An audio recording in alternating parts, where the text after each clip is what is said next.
to meet you. I'm really well, thank you. I'm really pleased to be here. Hi, whoever this is. Hey!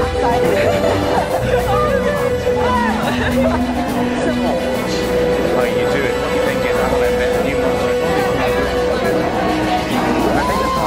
Oh, that's everybody's favorite.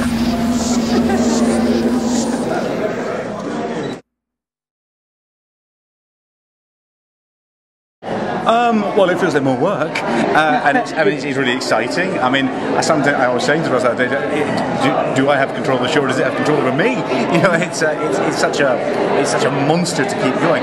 It's a hugely different job. I loved coming in and doing the occasional episode for Russell. That was a brilliant gig because you come in, wave to the crowds, do that show, goes down well, wave to the crowds, off you go. Brilliant, loved all that.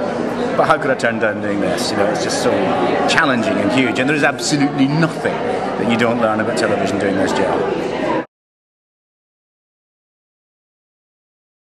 Anyone that could play that part, you know, I mean, it's very, very, very difficult. There's a minority of people in any generation who can actually do it really, really well for the part of the Doctor. As it happened on the very first day, third person through the door we saw Matt, and it was just so instantly perfect that it kind of closed it down, really.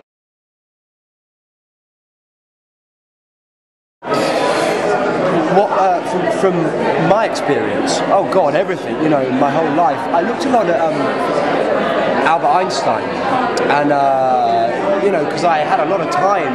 I was cast 6 months before I could actually start rehearsing the part, so I had a lot of time, so I read a lot about Einstein, and I got a book of his quotes, which I would recommend as a life choice, you know, and well, I just saw that picture of him with his tongue out, you know. Oh, that's everybody's favorite. And I thought, who's the sort of maddest, cleverest human being there's been in the past few years, and Einstein was the one. So then I wrote a load of short stories about him and the Doctor travelling around the universe, and that was how I started to sort of get into it, really. Any chance of these getting published? Maybe, yeah, maybe. I think kind of Doctor Who magazine might publish them.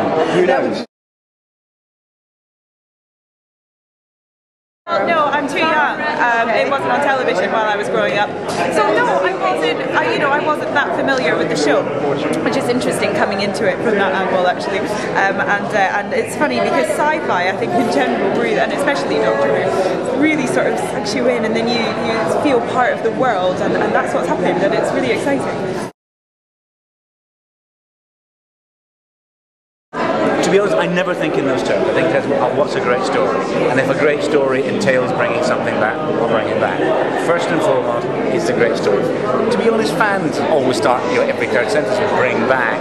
That's not how you do it. What you think is, I want to invent a new monster, a new idea that other people will want to bring back in the future. You can't think about these things too much, and if you thought about it, you'd never get anything done. You know, you'd never kiss the girl. And so you try your best to be as inventive and creative as you can possibly be, and these things are only as intimidating as you allow them to be.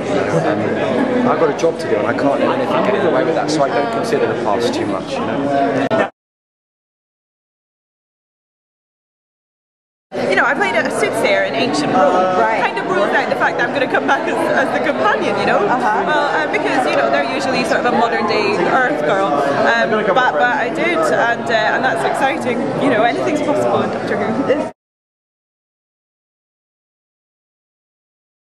Series 2, do you know? Yeah, loads of stuff. I'm not telling you what it is. That would be stupid.